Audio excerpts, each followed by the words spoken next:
Hai semua, selamat datang di channel Baca Saham. Pada video ini, kita akan membahas satu saham yang dimiliki oleh Sandiaga Uno dengan harga 300-an rupiah. Dividennya hingga 13%. Saham apakah itu? Tapi seperti biasa, semua pembahasan ini bukan rekomendasi dan hanya informasi. Ingat, kerugian kamu tanggung sendiri ya. Saat ini kita akan membahas saham NRCA atau PT Nusa Raya Cipta.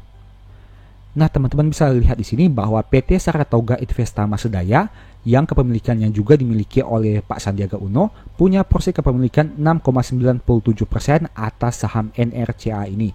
Jadi, secara tidak langsung, Pak Sandiaga Uno juga punya kepemilikan saham atas perusahaan ini melalui PT Saratoga Investama Sedaya. Nah, kita lihat sekilas untuk bidang usahanya. Perusahaan ini bergerak pada bidang usaha konstruksi, perindustrian perdagangan, jasa, perbengkelan, dan pengangkutan serta usaha penunjang di bidang investasi. Dan perusahaan ini didirikan pada tahun 1975. Kita lihat sekilas untuk kinerja dalam 3 tahun terakhir. Dari aspek pendapatan, terjadi lonjakan kinerja yang cukup signifikan di tahun 2022 ini, begitu juga dengan laba tahun berjalannya dan laba tahun berjalan yang didistribusikan kepada pemilik entitas induk. Nah, untuk terkait kinerja harga saham di tahun 2021, harga tertingginya adalah 416 dan di tahun 2022 hanya 350. Itu berarti harga tertinggi di tahun 2022 ini lebih rendah dibanding tahun 2021. Sebaliknya untuk harga terendahnya di tahun 2021 adalah 280 dan tahun 2022 adalah 268. Kesimpulannya, kinerja saham di tahun 2022 mengalami penurunan dibandingkan tahun 2021. Berikutnya kita akan lihat prospek usaha di tahun 2023 ini. Sejalan dengan pemulihan ekonomi yang akan berlangsung secara bertahap, perusahaan ini akan melangkah secara hati-hati namun tetap optimis.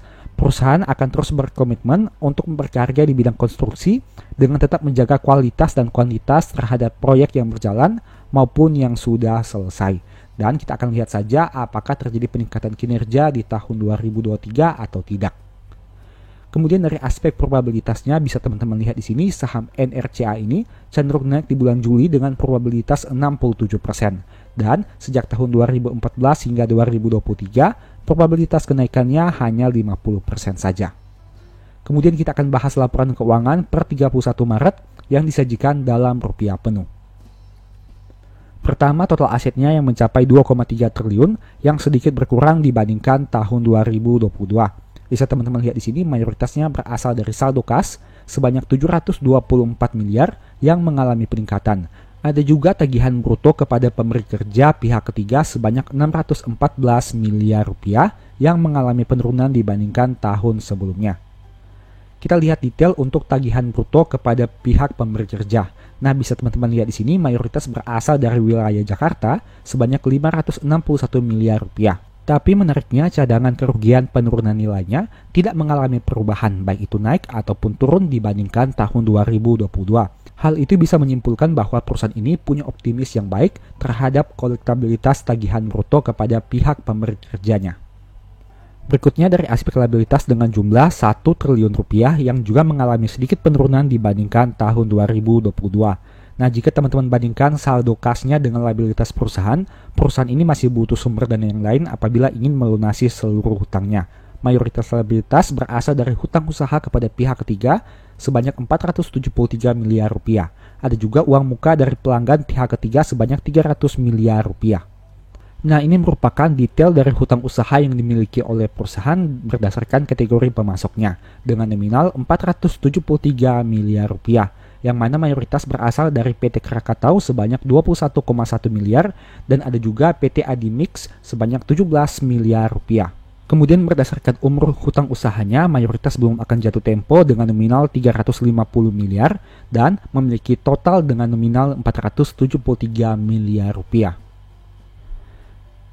Poin berikutnya adalah dari aspek ekuitasnya dengan jumlah 1,2 triliun yang mengalami sedikit peningkatan dibandingkan tahun 2022 dan mayoritas berasal dari saldo laba yang belum ditentukan penggunaannya sebanyak 637 miliar rupiah yang juga mengalami peningkatan. Dari aspek laba rugi, pendapatan usahanya mengalami peningkatan dari 629 naik menjadi 652 miliar di tahun 2023 ini. Begitu juga dengan beban pokok pendapatannya.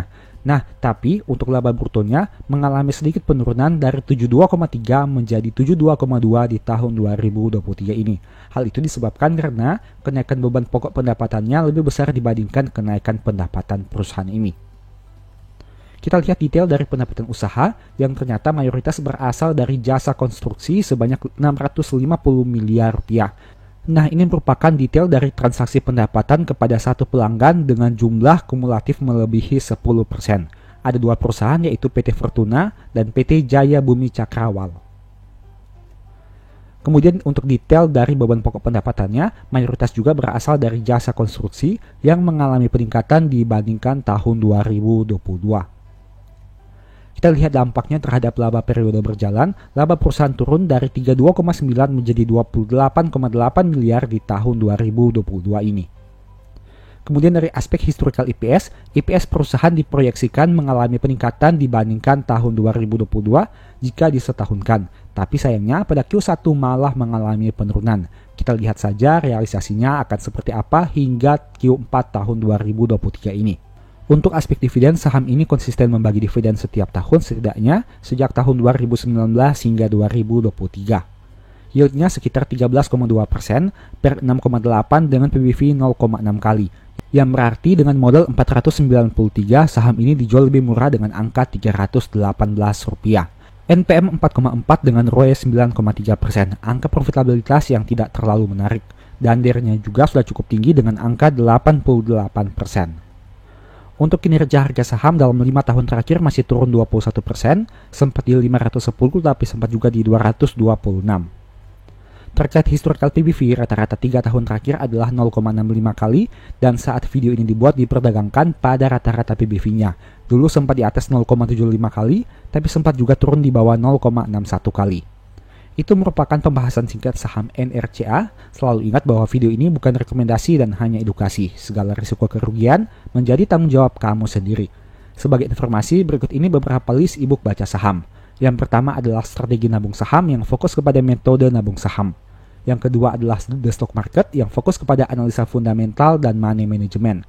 Dan yang ketiga adalah cara cepat analisa laporan keuangan yang fokus kepada metode analisa laporan keuangan. Untuk detailnya silahkan baca pada tampilan berikut ini. Apabila tertarik melakukan pembelian ebook baca saham, silahkan chat saja pada nomor WA yang tercantum. Oke, sekian video ini, semoga bermanfaat. Thank you.